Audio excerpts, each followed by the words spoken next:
Music stars and footballers have lent their support to a new video calling for an end to gangs.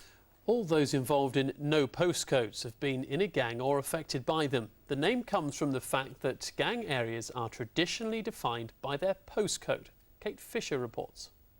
1, 2, 3, let's make it work. Yo, what's up? This is Labyrinth, and I just want to say no postcode. No postcode. What is difficult is actually being an ex-gang member and actually living with that, knowing the damage that you did. No postcodes. No postcodes. Some people get killed just for looking at someone the wrong way. Yo, this is Kobe Onyami, and I'm saying to you out there, no postcodes. When I was younger, my father was murdered. He was stabbed to death in front of me.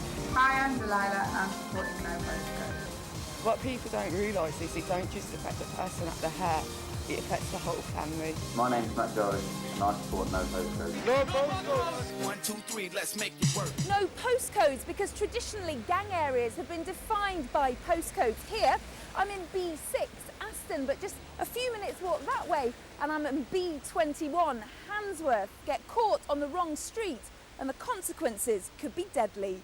To some people, where you're from and where somebody else is from can cause like gun wars, anything. People can get shot, people can get stabbed. Like some people call it slipping. If you're from one area and you go to another area where you shouldn't be, that's called slipping, and you shouldn't be doing it, and some people can get killed. Gangs are a problem right across the Midlands. 2 years ago, 2 men were jailed for the murder of rival gang member 15-year-old Kadeem Blackwood in Derby. And in St Anne's in Nottingham in 2004, 14-year-old Danielle Becken became an innocent victim of gang violence. She was gunned down by gang members from the Meadows. Today, a man serving a life sentence for another gang-related murder in Nottingham has launched an appeal court bid to prove that he's been a victim of a miscarriage of justice. Rennie Sarpong says he didn't kill 16-year-old Brendan Lawrence in 2002. The government's taking a tough stance on violent crime, with Justice Secretary Ken Clarke announcing that 16 and 17-year-olds who are convicted of knife crimes will now be given mandatory jail terms for the first time. Nathan says it won't work. It happens more in jail because you can make like knives out of toothbrushes, just sharpen them up, piping. It's just going to make things worse. But those behind it say today's video launch can only make things better. I don't think it's going to stop gang violence, but it might make people think about it. It might put a message in their head thinking, hang on, why am I doing this? Why? Well, Kate Fisher with that report. So we're joined now by Derrick Campbell, who's a government advisor on gangs, guns and youth crime. Derrick, thank you for coming in. Listen, of course, everybody in that video, all very well-meaning, but does a video really make any difference at all? I think there's video overload. We've seen that many of these type of videos around.